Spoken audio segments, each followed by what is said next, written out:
Welcome back to our weekly business news explainer for January 12th, 2026. Today, we're going to talk about the really crucial things you need to be doing right now.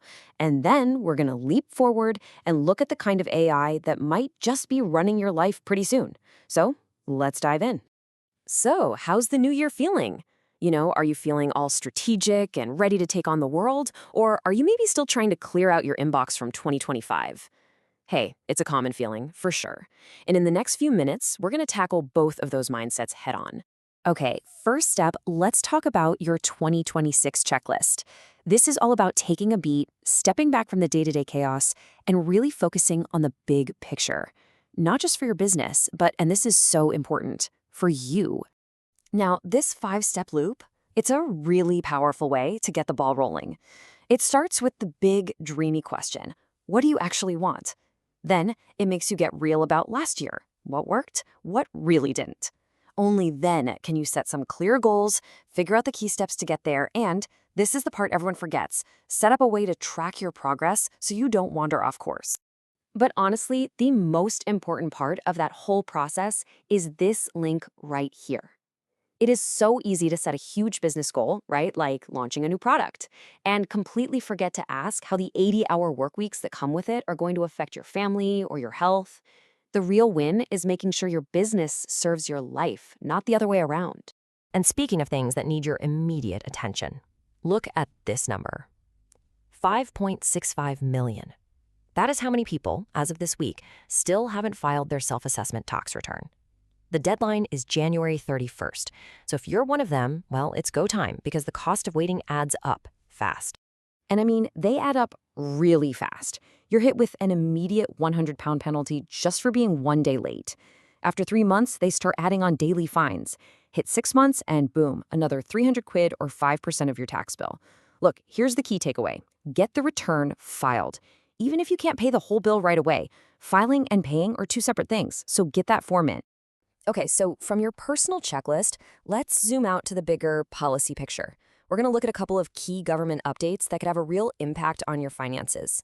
First, this one is a big and frankly pretty surprising change to agricultural and business relief. Starting this April, the threshold for getting 100% relief from inheritance tax is jumping from £1 million all the way up to $2.5 million. That is a massive boost. And according to the Treasury, this is a pretty big deal. They're saying this change is designed to literally halve the number of estates affected by recent reforms.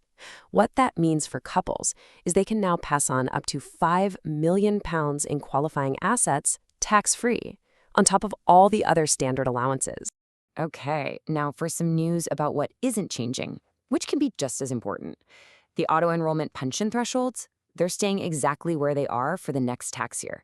The earnings trigger is still £10,000. Now, if you're a business, this is good news. It means one less thing to worry about. You don't need to go messing with your payroll system. And hey, a quick date for your diary, March 3rd. That's when we'll get the spring economic forecast.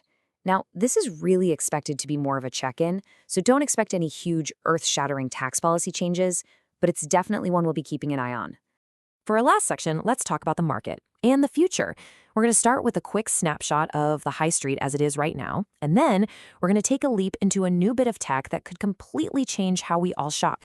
So, check out this chart from the retailer Next.